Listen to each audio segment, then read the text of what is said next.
Bisa kita memiliki pandangan yang salah. Ternyata Yesus tidak seperti yang saya bayangkan. Atau juga pandangan mengenai Yesus yang maha baik, ya, yang maha adil. Bisa saja dalam pengalaman sehari-hari kita melihat ternyata orang-orang jahat, orang-orang tidak benar, orang-orang yang tidak jujur justru hidupnya berkecukupan. Anak-anaknya berhasil secara sosial, secara kemasyarakatan. Justru orang-orang yang jujur, orang yang memperjuangkan kebaikan, damai, justru menderita. Nah, dalam situasi seperti ini, ya, kalaupun kita mengalami pandangan yang salah, kita harus kembali lagi berbelok ke arah yang benar.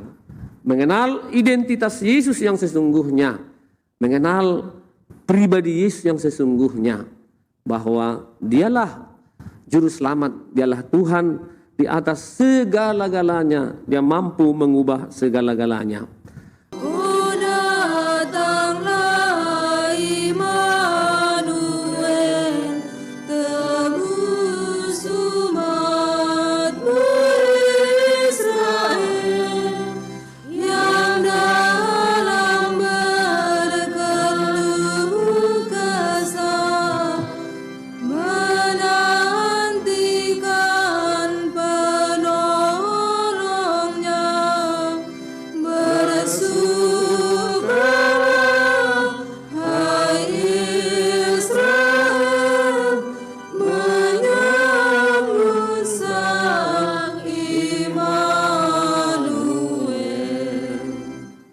Dalam nama Bapa dan Putra dan Roh Kudus.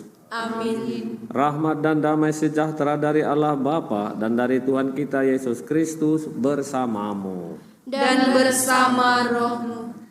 Saudara-saudari, hari ini kita mendengar dua tokoh dalam bacaan Injil, Yohanes dan Yesus. Yang keduanya merupakan nabi yang diutus oleh Allah ke dunia ini. Namun karena ketertutupan hati para pemimpin Yahudi dan juga murid-murid, mereka tidak mengakuinya, tidak menerimanya. Karena itu apapun yang disampaikan oleh Yohanes ditolak oleh para pemimpin. Dan hari ini Yesus menggambarkan mereka seperti anak-anak yang berpikir hanya dengan keinginannya. Sebagai orang-orang yang sudah dewasa, yang sudah dibaptis dan beriman, kita diajak untuk memperbaharui penerimaan, pengenalan, dan keikutsertaan kita mewujudkan panggilan pertobatan yang dibawa oleh Yohanes dan Yesus sendiri. Semoga kita dapat menerimanya dalam situasi apapun yang sedang kita alami. Dan supaya kita kuat, tabah dan sabar, serta berhasil melaksanakan, mari kita mohon kekuatan itu dari perayaan suci ini. Saya mengaku kepada Allah yang Maha Kuasa dan kepada saudara sekalian bahwa saya telah berdosa dengan pikiran dan perkataan, dengan perbuatan dan kelalaian. Saya berdosa, saya sungguh berdosa. Oleh sebab itu saya mohon kepada Santa Perawan Maria, kepada para malaikat dan orang kudus, dan kepada saudara sekalian, supaya mendoakan saya pada Allah Tuhan kita.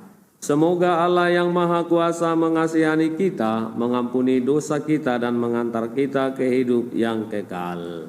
Amin. Bapak, Ibu, saudara-saudari terkasih, pengantar singkat untuk khotbah hari ini, saya terinspirasi dengan sebuah cerita lucu mengenai seorang bapak dengan anaknya yang selama ini mungkin juga pernah kita dengar, yang sedang berjalan dengan seekor keledai menuju pasar. Nah, ketika itu sang bapak menaiki keledainya dan anaknya berjalan di samping. Sedang mereka berjalan, ada orang yang berkomentar, "Wah, Bapak seperti apa ini? tega sekali dia membiarkan anaknya berjalan, dia sendiri enak di atas. Kemudian dia turun berjalan dan menyuruh anaknya naik. Muncul lagi komentar, anak seperti apa ini? Membiarkan bapaknya berjalan, dia enak, masih muda, masih kuat. Anak yang tidak tahu balas budi dan hormat kepada orang tua. Lalu karena itu dia menyuruh anaknya turun. Kemudian mereka naik dua-dua, supaya jangan ada yang disindir. Ketika mereka naik dua-dua di atas keledai itu, mereka mendengar juga bagaimana ini bapa dan anak sama menunggangi satu keledai, tidak punya peri kebinatangan. Bagaimana mereka tega naik di atas satu keledai seperti itu. Dan akhirnya mereka mendengar itu turun, berjalan di samping keledai. Sambil berjalan tetap juga ada omongan orang. Bodoh sekali, bapak dan anak sama saja. Ada keledai tidak ditunggangi. Nah, saudara-saudari, pengalaman cerita ini mengisahkan kepada kita sering bahwa kita mengalami dalam hidup kita serba salah. Karena pandangan yang mungkin juga dari orang-orang yang melihat sikap kita juga tidak tepat. Lalu kita terpengaruh dan tidak memiliki prinsip hidup. Sementara kita berubah-ubah, kita tidak mengikuti apa yang menurut kita baik. Nah, dalam Injil hari ini kita mendengar bagaimana Yesus mengkritik, Yesus pun mengkritik ahli-ahli Taurat, orang-orang Farisi, dan juga murid-murid yang lain yang kecewa dan tidak mau menerima Yohanes, menerima Yesus sendiri. Karena itu mereka disebut sebagai satu angkatan, satu kelompok yang seperti anak-anak yang duduk di pasar dan berseru kepada teman-temannya, kami meniup seruling bagimu tetapi kalian tidak menari. Kami menyanyikan kidung duka tetapi kalian tidak berkabung. Apakah kalau seruling sudah ditiup sudah berarti harus menari?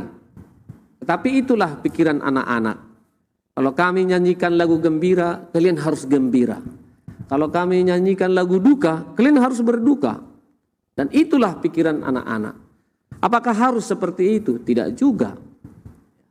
Mungkin kita juga berpikir seperti itu.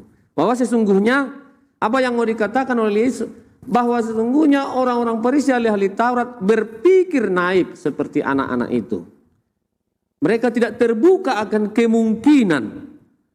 Tidak terbuka akan kemungkinan bahwa dalam duka pun bisa kita bergembira. Bahwa dalam kegembiraan pun bisa kita juga berduka. Jadi apa yang mau disampaikan oleh Yesus adalah suatu sikap di mana ada ketertutupan hati, ketidakmauan untuk melihat kemungkinan-kemungkinan. Secara khusus itulah pewartaan pertobatan yang dibawa oleh Yohanes maupun Yesus sendiri. Yesus juga mengalami pengalaman yang sama, dia maju kena, mundur kena. Ketika Yohanes datang dia berpuasa, tidak makan, tidak minum. Mereka bilang dia kerasukan setan. Dan memang bagaimana mungkin manusia berpuasa di padang gurun tanpa makanan, minuman. Itu sesuatu yang tidak mungkin bagi manusia. Tetapi bagi Allah itu mungkin. Hanya karena mereka tidak siap menerima pertobatan. Karena memang itu menyakitkan, mengubah, mengurangi kebiasaan-kebiasaan, itu menyakitkan. Karena itu mereka berkata dia kerasukan setan. Bukan kerasukan suara bisikan dari Allah, tapi dari setan, dari yang jahat, dari yang tidak benar. Ketika Yesus makan, minum bersama orang-orang berdosa, mereka mengatakan dia pelahap. Nah, ini gambaran dari orang-orang yang tidak siap untuk bertobat, tidak siap untuk menerima hidup baru. Karena itu dikatakan tadi, hikmat Allah dibenarkan oleh perbuatannya. segala sesuatu yang ditunjukkan yang berasal dari Allah akan menampakkan hasilnya. Entah apapun kata orang, ya, kalau itu sesuatu yang bersumber dari Allah akan menghasilkan buah-buah yang baik. Mungkin kita pun, saudara-saudari terkasih, dalam kehidupan kita bisa saja mengalami gambaran yang salah tentang Yesus. Ya, karena penderitaan yang begitu hebat, karena pengaruh pandemi ini, akhirnya kita tidak melihat Yesus sebagai ya jalan keluar.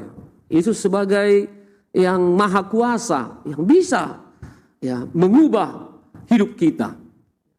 Bisa kita memiliki pandangan yang salah. Ternyata Yesus tidak seperti yang saya bayangkan. Atau juga pandangan mengenai Yesus yang maha baik, ya, yang maha adil. Bisa saja dalam pengalaman sehari-hari kita melihat ternyata orang-orang jahat, orang-orang tidak benar, orang-orang yang tidak jujur justru hidupnya berkecukupan. Anak-anaknya berhasil secara ya sosial, secara kemasyarakatan. Justru orang-orang yang jujur, orang yang memperjuangkan kebaikan, damai, justru menderita. Nah, dalam situasi seperti ini, ya, kalaupun kita mengalami pandangan yang salah, kita harus kembali lagi berbelok ke arah yang benar. Mengenal identitas Yesus yang sesungguhnya, mengenal pribadi Yesus yang sesungguhnya, bahwa dialah juru selamat, dialah Tuhan di atas segala-galanya. Dia mampu mengubah segala-galanya. Atas apapun yang menjadi kritik, pendapat, pandangan orang terhadap kita, kita yakin tetap berpegang teguh pada sabda Tuhan.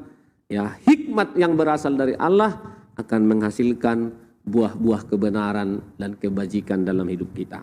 Semoga kita setia untuk juga berani bersaksi, mengkritik, memberi masukan, memberi pandangan kepada orang di sekitar kita.